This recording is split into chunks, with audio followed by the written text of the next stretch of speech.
Olá, meu amigo, minha amiga, que o Senhor Jesus abençoe a sua vida, sua casa, sua família.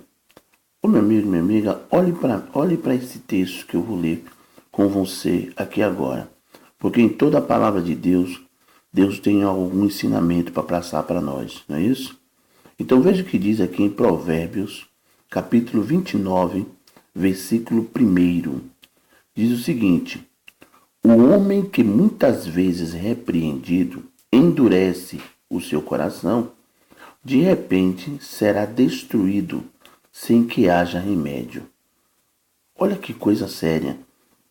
O homem que muitas vezes repreendido endurece o seu coração, de repente será destruído sem que haja remédio. Ou seja, meu amigo, minha amiga, a repreensão ela deveria ser mais aceita. A repreensão ela deveria ser mais abraçada, né, mais assim ouvida, mais respeitada por aqueles que são repreendidos. Porque, meu amigo, minha amiga, o efeito da repreensão é convencer. O efeito da repreensão é fazer com que a pessoa que foi repreendida entenda que a situação a qual ela se encontra não é uma situação boa para ela e também não é uma situação boa para as pessoas que estão em volta dela.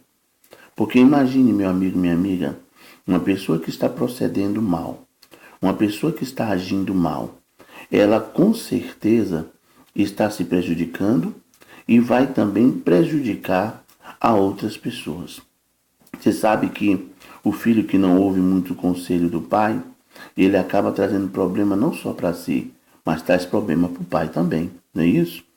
Então, meu amigo, minha amiga, a repreensão, ela vem justamente para quê? Para fazer com que aquela pessoa que está fazendo a coisa errada, ela pare, ela pense no que ela está fazendo e ela dê um fim, de uma vez por todas, na atitude errada. Então, meu amigo, minha amiga, o problema é que as pessoas, quando elas são repreendidas, ao invés dela ouvir a repreensão e se consertar, não, elas ficam chateadas e elas ainda insistem mais ainda no erro e aí sai, destruindo a si e destruindo aos outros. E aí acontece o que diz o texto.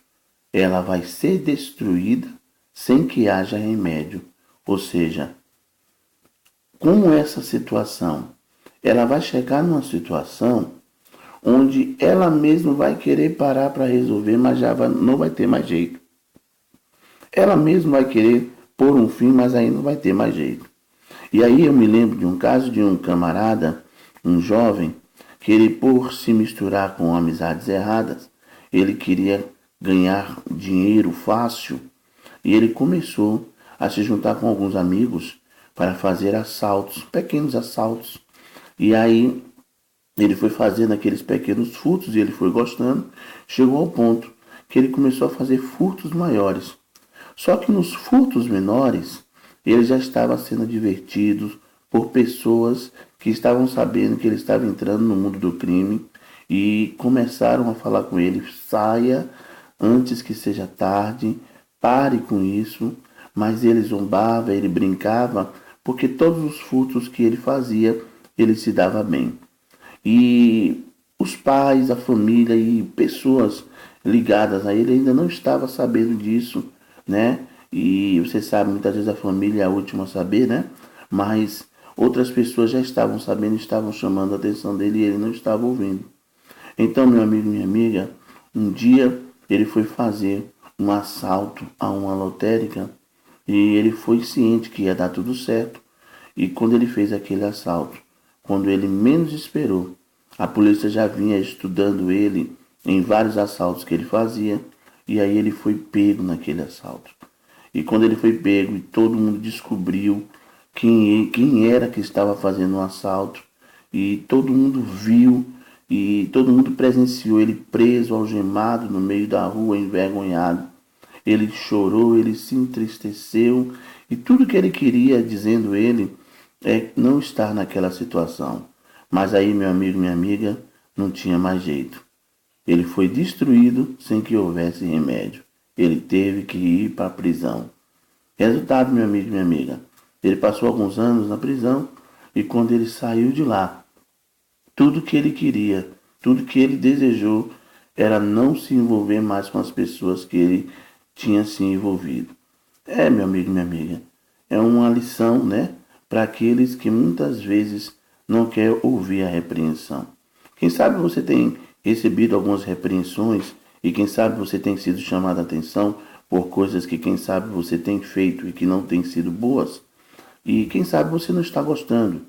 E quem sabe a sua resposta tem sido a seguinte: a vida é minha, eu faço o que eu quero, ninguém manda em mim. Mas a verdade é, meu amigo, minha amiga, que para toda colheita ou para toda semeadura há uma colheita, não é isso? Para tudo aquilo que o homem planta, tem que haver uma colheita. Então, meu amigo, minha amiga, é importante que paremos e pensemos se estamos sendo repreendidos e se essa repreensão é para o nosso bem, é melhor que nós paremos para ouvir hoje, porque senão pode ser que de uma forma em que nós menos esperarmos, essa repreensão que não está sendo ouvida, ela pode trazer as suas consequências e pode ser que no final não haja mais remédio, conforme diz o texto. O homem que muitas vezes é repreendido endurece o seu coração, de repente será destruído sem que haja remédio. Hoje, o Senhor está quem sabe, te chamando a atenção para que você pare para pensar, veja onde você está errando e se você já foi repreendido várias vezes pela mesma coisa, é importante que você pare para pensar hoje e pare de uma vez por todas de fazer o que você tem feito para que você não venha pagar as consequências. Mulheres perderam maridos porque não ouviram. Maridos perderam esposas porque também não ouviram. Filhos perderam pais. Pais perderam filhos. Funcionários perderam emprego. Patrões perderam empresas porque não quiseram ouvir a repreensão. Hoje é o dia de você parar e pensar onde eu tenho errado, para que, vendo e observando onde você tem errado, você possa dar um fim e você possa ainda encontrar remédio para receber a sua cura. Que o Senhor Jesus te abençoe e te dê um ótimo dia.